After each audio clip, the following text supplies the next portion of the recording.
എല്ലാവർക്കും ഒരിക്കൽ കൂടി നമ്മുടെ പുതിയൊരു വീഡിയോയിലേക്ക് സ്വാഗതം. ഞാൻ നിങ്ങളുടെ സ്വന്തം അജോ ധ്രുവ.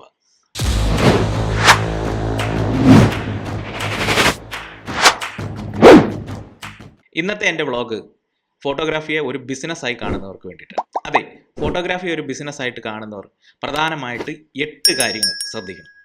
എങ്കിൽ മാത്രമേ നിങ്ങൾക്കിത് പ്രോപ്പറായിട്ട് ഒരു ബിസിനസ്സായിട്ട് മുന്നോട്ട് കൊണ്ടുപോകാൻ സാധിക്കുകയുള്ളൂ. ആദ്യത്തേത് ക്ലയൻറ്റ് മീറ്റിംഗ്. നിങ്ങൾക്ക് പല എൻക്വയറികളിലൂടെയൊക്കെ നിങ്ങൾക്ക് ക്ലയൻറ്റ് വരും. ക്ലയൻറ്റ് വന്നു കഴിഞ്ഞാൽ തീർച്ചയായിട്ടും നിങ്ങൾ ഒരു പ്രാവശ്യമെങ്കിലും നിങ്ങളുടെ ക്ലയൻറ്റിനെ നേരിട്ട് കാണണം, ക്ലയൻറ്റുമായിട്ട് സംസാരിക്കണം, ക്ലയൻറ്റിനോട് കാര്യങ്ങൾ അവരുടെ ആവശ്യങ്ങൾ എന്താണെന്നൊക്കെ നിങ്ങൾ ചോദിച്ച് മനസ്സിലാക്കണം. ഇനി വിദേശത്തോ മറ്റോ ആണെങ്കിൽ നിങ്ങൾക്ക് വാട്സപ്പോ അല്ലെങ്കിൽ മറ്റ് എന്തെങ്കിലും ആണെങ്കിലും നിങ്ങൾ നേരിട്ട് അവരുമായിട്ട് സംസാരിക്കാനും അവരുടെ ആവശ്യങ്ങൾ മനസ്സിലാക്കി നിങ്ങൾ വർക്ക് സർവീസ് കൊടുക്കാനായിട്ട് ശ്രദ്ധിക്കണം. രണ്ടാമതായിട്ട് നിങ്ങൾ കൊട്ടേഷൻ നൽകണം. കൃത്യമായി പ്രോപ്പറായിട്ടുള്ള കൊട്ടേഷൻ നൽകണം. കൊട്ടേഷൻ നിങ്ങൾ ക്ലയൻറ്റിന് അവർക്ക് നിങ്ങൾ അയച്ചു കൊടുക്കണം. ക്ലയൻറ്റ് അത് കണ്ടിട്ട് അതിൻ്റെ അകത്ത് എന്തെങ്കിലും ചേഞ്ചുകളോ കാര്യങ്ങളോ ഒക്കെ ഉണ്ടെങ്കിൽ അത് മാറ്റി നിങ്ങൾ വീണ്ടും ഫൈനൽ കൊട്ടേഷൻ നിങ്ങൾ നൽകണം. മൂന്നാമത് ക്ലയൻറ്റിൻ്റെ കയ്യിൽ നിന്ന് നിങ്ങൾ തീർച്ചയായിട്ടും കൺഫർമേഷൻ വാങ്ങിക്കണം.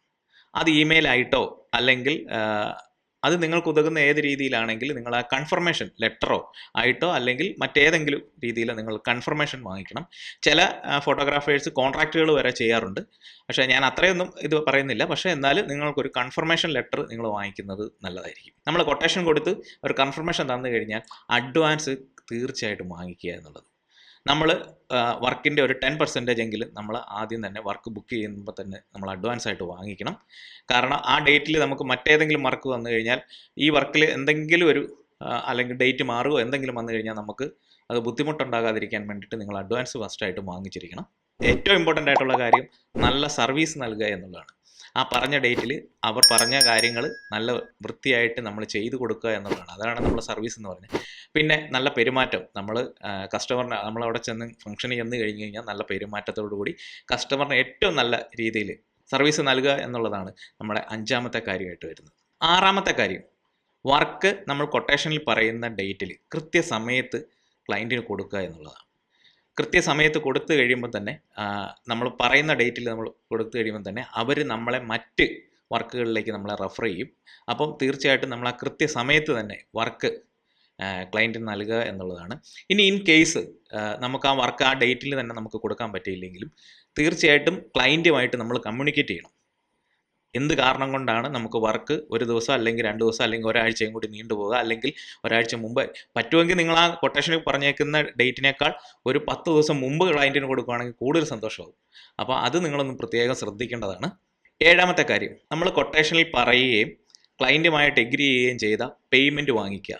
അതിൽ ക്ലയൻറ്റ് എന്തെങ്കിലും എക്സ്ട്രാ നമ്മളോട് ആവശ്യപ്പെട്ട് പിന്നീടും ആഡ് ചെയ്യേണ്ടതുണ്ടെങ്കിൽ നമ്മുടെ കൊട്ടേഷനൊക്കെ അവർ അപ്രൂവൽ ചെയ്യുന്ന കഴിഞ്ഞേച്ചാണ് പിന്നെ എക്സ്ട്രാ നമ്മൾ ആഡ് ചെയ്യുന്നുണ്ടെങ്കിൽ അതിൻ്റെയും കൂടി പേയ്മെൻറ്റ് നമ്മൾ കൃത്യമായിട്ട് വാങ്ങിക്കണം. നമ്മൾ കൊട്ടേഷനിൽ പറഞ്ഞിരിക്കുന്ന പേയ്മെൻറ്റ് നമ്മൾ കൃത്യമായിട്ട് വാങ്ങിക്കണം.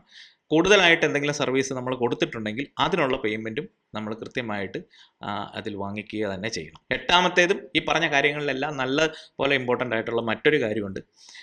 കസ്റ്റമറുമായിട്ടുള്ള റിലേഷൻഷിപ്പ് ഈ വർക്കിന് ശേഷവും മെയിൻറ്റെയിൻ ചെയ്യുക എന്നുള്ളതാണ്.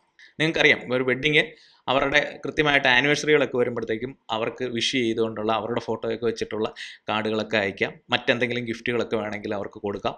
അങ്ങനെ കസ്റ്റമറുമായിട്ടുള്ള ഒരു റിലേഷൻ നിങ്ങൾ കാത്തു സൂക്ഷിക്കുന്നതും നിങ്ങൾ ഈ ഫോട്ടോഗ്രാഫി ഒരു ബിസിനസ്സായിട്ട് കാണുകയാണെങ്കിൽ നിങ്ങൾ ഇവയെല്ലാം മെയിൻറ്റെയിൻ ചെയ്യണം. ഈ പ്രധാനമായിട്ട് ഈ 8 കാര്യങ്ങളാണ് നമ്മൾ ശ്രദ്ധിക്കേണ്ടത്. കസ്റ്റമറുമായിട്ടുള്ള റിലേഷൻഷിപ്പിൽ നമുക്ക് പിന്നീട് മുന്നോട്ട് ഫോട്ടോഗ്രാഫി ബിസിനസ്സായിട്ട് കൊണ്ടുപോകാനായിട്ട് നമുക്ക് അത്യാവശ്യമായിട്ട് വേണ്ടത്. മറ്റെന്തെങ്കിലുമൊക്കെ ഉണ്ടെങ്കിൽ നിങ്ങൾ എഴുതി അറിയിക്കുക. ഈ വീഡിയോയെക്കുറിച്ചുള്ള നിങ്ങളുടെ അഭിപ്രായങ്ങളും നിർദ്ദേശങ്ങളും ഒക്കെ എഴുതി അറിയിക്കുക. ഈ ചാനൽ സബ്സ്ക്രൈബ് ചെയ്യാനും ലൈക്ക് ചെയ്യാനും മറക്കരുത്. മറ്റൊരു വീഡിയോയുമായി കാണുന്നവരെ ഞാൻ നിങ്ങളുടെ സ്വന്തം അജോ ധ്രുവ.